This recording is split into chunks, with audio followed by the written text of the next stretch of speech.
quarta-feira, nosso culto de oração. E eu gostaria de, nesse instante, orar, clamar ao Senhor, pedir a Deus que nos oriente, que nos dê a sua palavra, nos dê o seu entendimento.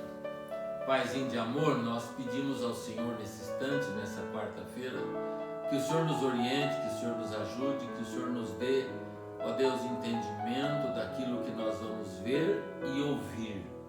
Nos ajude a entender, Pai querido, a mensagem desta noite e compreender, e orar, e clamar, para que o poder do Senhor em fazer o bem esteja sobre nossas vidas primeiramente, em nosso coração, e que o nosso entendimento e conhecimento venha somente do Senhor. Jesus, nos dê entendimento do que vamos ver e ouvir. Amém. O que nós esperamos hoje no mundo, em especial no nosso país? Qual é a nossa esperança nesta vida? Qual é a esperança que você tem nesta vida? Antes de você me responder, eu vou dizer para você que a esperança nossa é a vacina, né? Não é isso? Nós estamos vendo na televisão uma competição sobre vacina.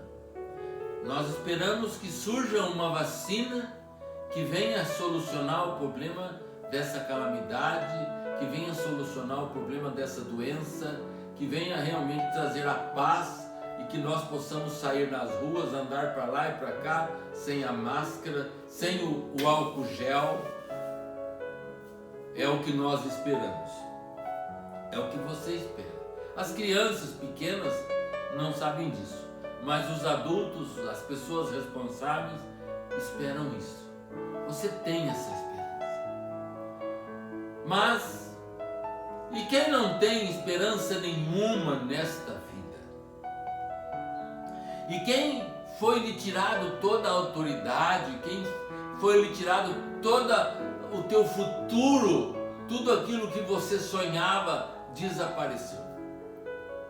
Hoje, o tema da palavra é o que a Bíblia não diz. E eu quero convidar você a ler um texto comigo, para você entender o que o pastor quer transmitir para você. O texto registrado no livro de Marcos, capítulo 15, do versículo 42 até o versículo 47. Ele diz assim, falando do sepultamento do nosso Senhor e Salvador Jesus Cristo. Ao cair da tarde, por ser o dia de preparação, isto é, a véspera do sábado, vindo José de Arimateia, ilustre membro do Sinédrio, que também esperava o reino de Deus, dirigiu-se resolutamente a Pilatos e pediu o corpo de Jesus. Mas Pilatos admirou-se de que ele já tivesse morrido, e tendo chamado o centurião, perguntou-lhe se havia muito que morrera. Após certificar-se pela informação do comandante, cedeu o corpo a José. Este, baixando o corpo da cruz, envolvendo-o em um lençol que comprara, e o depositou em um túmulo que tinha sido aberto numa rocha, e rolou uma pedra para a entrada do túmulo. Ora, Maria Madalena, Maria mãe de José, observavam onde ele foi posto ou colocado. Amém. O que a Bíblia não diz, e é o que você tem que imaginar. Queridos, hoje, eu e você, nós temos a esperança de que surja uma vacina que venha interromper esse ciclo de contaminação. O texto de hoje diz para mim que aquele homem chamado Jesus Cristo, homem esse que pregou o grande reino de Deus, a qual, como a Bíblia diz, José de Arimateia também esperava. José de Arimateia também esperava o reino. Ninguém ainda tinha tido entendimento de que Jesus morreria e ressuscitaria ao terceiro dia, mesmo ele tendo pregado isso, mesmo as Escrituras Sagradas tendo falado sobre isso, mas eles não tinham esse entendimento.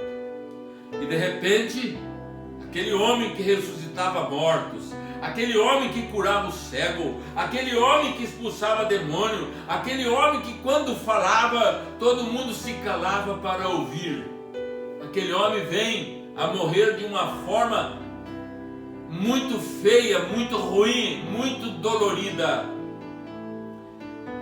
E toda a esperança dos seus seguidores acabam ali. Amados, na sexta-feira após o enterro de Jesus e a pedra ter sido rolada,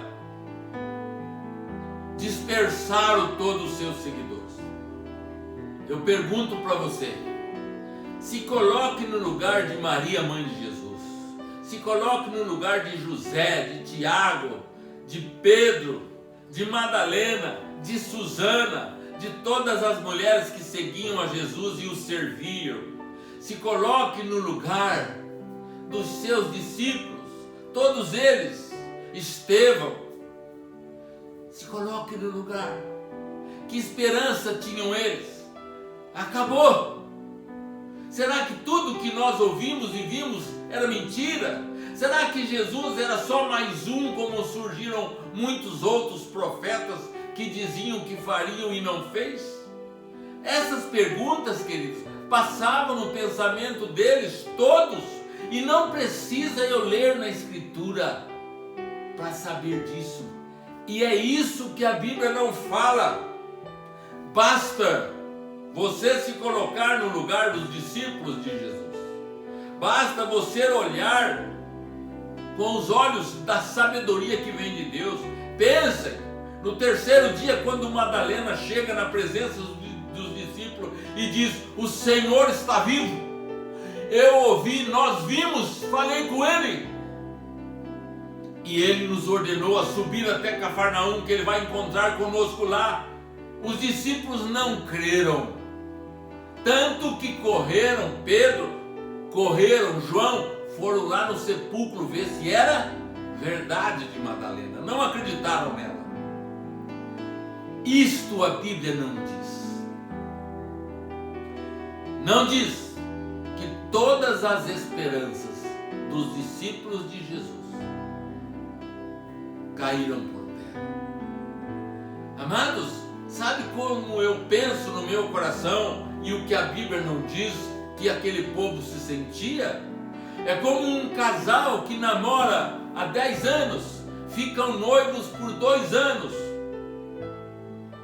se casam e na lua de mel um dos dois vem a óbito falecer.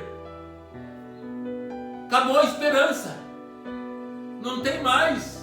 Todo o sonho de um futuro juntos, todo o sonho de ter uma família, filhos, acaba ali.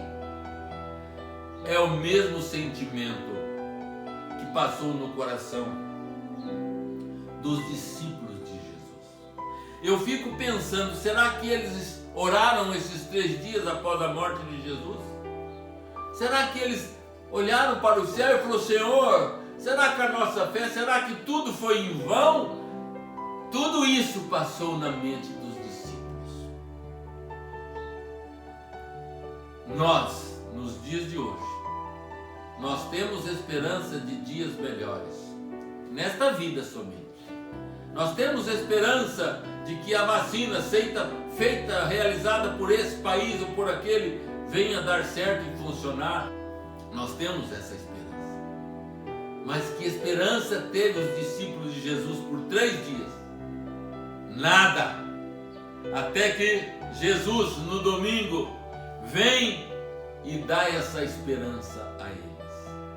Esses 3 dias, queridos irmãos que me ouvem, a Bíblia não fala. O sofrimento deles nos 3 dias, a angústias. Será que Pedro dormiu normalmente? Será que João se deitou na cama? Será que Pedro, quando se deitou na cama, lembrou que havia negado Jesus 3 vezes com mentira? Será que Pedro dormiu? A Bíblia não fala, mas eu digo para você, ele não teve um sono tranquilo, ele não comeu direito, ele não bebeu direito.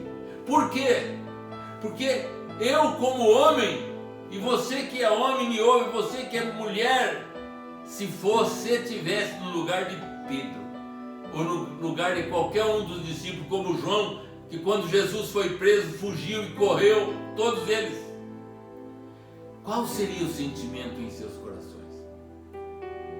A Bíblia não diz, mas como ser humano, eu sei que eles passaram 3 dias de angústia e de agonia, se perguntando sobre muitas coisas, se perguntando sobre tantas e tantas coisas.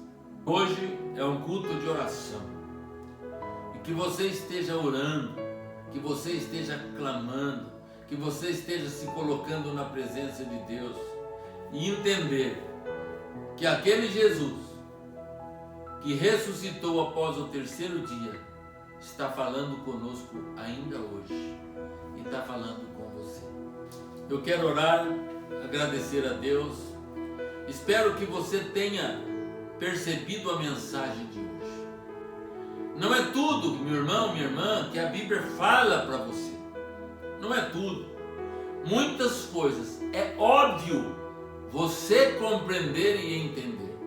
É esse caso, por exemplo, que eu acabei de citar para você aqui.